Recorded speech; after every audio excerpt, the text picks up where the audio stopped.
Hey YouTube, Andreas here. I just returned from the EPT in Prague and I'll let you guys know a little bit more about what the games were like. The cash games, which I played mostly during the time, especially the organization, were horrible.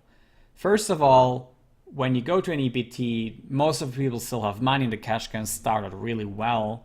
But after like 2 or 3 days, the waitlist got pretty crowded and it was very difficult sometimes to get a seat, especially if you didn't play high enough.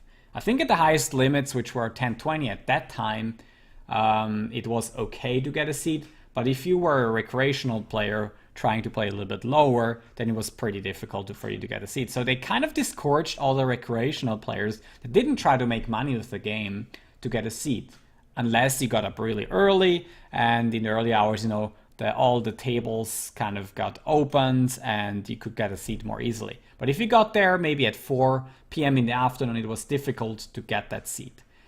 Regardless of everything with the organization, the action was still pretty soft at the beginning. There were a couple of people who were really lighting their money on fire at first, and it was just a question of who was about to cooler those people and take their money. At the same time, when you had a look at the later days during the EPT, there were mostly regulars playing and you kind of had to battle it out with them and who would win the money.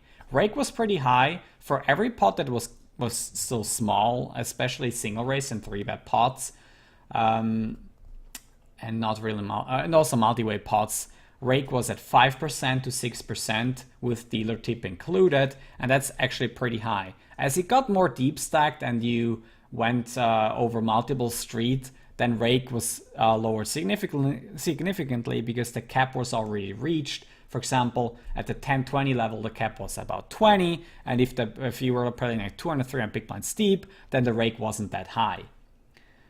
Still, I really don't know who was responsible for the entire organization in EPT Prague and who was kind of handcuffing the people who were working there, but that person just has no clue how to run, a room of 60 tables with cash games.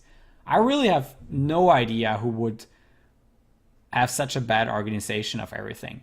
Basically, the system is just outdated, and you can imagine that they had seat cards for everyone, and you could actually only put yourself on the list on 2 tables or 2 limits, trying to make the waitlist shorter. But in the end, some people that were sitting on the tables already obviously put themselves on a waitlist, and sometimes they had 2 or 3 cards in their pockets. And even worse, sometimes people were selling seat cards to other players for, I don't know, like $50. If the seat was good, somebody was buying that seat.